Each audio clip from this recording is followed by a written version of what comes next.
Hey everyone, Eric Sargent at Ed Martin Toyota. Just wanted to take a quick second and show you the Slee rock sliders.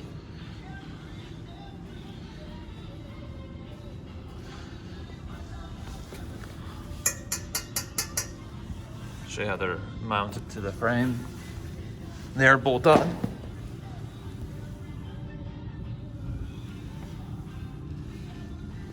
There's about 10 bolts per side. You got 1, 2, 3, 4, 5, 6,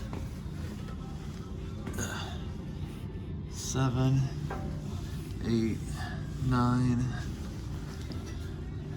maybe just 9. Also, while we're under here, I'll show you the rock lights that we use too. Right there. That is a quick up close and personal look at the Slee LC200 rock slide.